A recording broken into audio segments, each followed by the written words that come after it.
বাংলাদেশের প্রথম বাটারফ্লাই বা প্রজাপতি পার্ক। এখানে প্রজাপতি পালন করা হয়। কি শুনে অবাক হচ্ছেন? হ্যাঁ, এটাই সত্যি। হ্যালো এভরিওয়ান, আসসালামু আলাইকুম। I am Sinthia Islam from Sinthia's diary. Welcome to my first blog.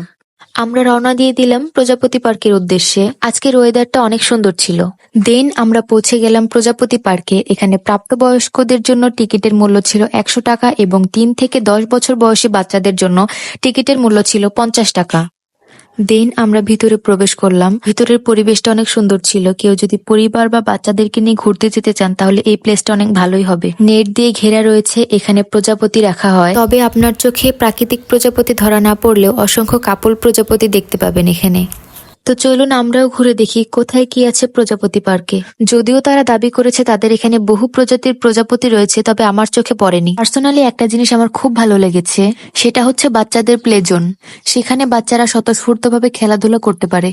Family বা ফ্রেন্ড সার্কেল সহকারে বারবিকিউ পার্টিও করতে পারবেন, এখানে সেই ব্যবস্থাও রয়েছে। দেখতে দেখতে আমরা চলে এলাম প্রজাপতি মিউজিয়ামে। এখানে সকল প্রজাতির জেনেটিক নাম এবং ব্যাখ্যা রয়েছে। এখানে একটা ঝর্ণা আছে, যেটা একদম হুবহু প্রাকৃতিক ঝর্ণার মতো দেখতে।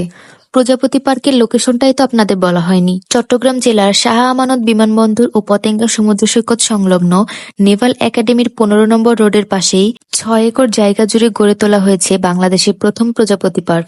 আমার ছেলে তো এখানে এসে মহা খুশি। তারপর আমরা মা ছেলে মিলে একটু দোলনা খেলছিলাম। প্লেজনের পাশে ছোট্ট একটা লেক আছে, যেখানে আপনারা বোট রাইড করতে পারবেন। সবকিছু মিলিয়ে পার্কটি আমার কাছে মোটামুটি ভালোই লেগেছে। যারা আমার ভিডিওটি ফেসবুক পেজ থেকে দেখছেন, পেজটি ফলো করে দিবেন, এবং যারা ইউটিউব থেকে দেখছেন আমার চ্যানেলটি সাবস্ক্রাইব করে দিবেন। আজকের ভিডিওটি এই পর্যন্তই। দেখা হচ্ছে নেক্সট ভিডিওতে। এতক্ষণ আমার ভিডিওটি দেখার জন্য ধন্যবাদ। আসসালামু আলাইকুম।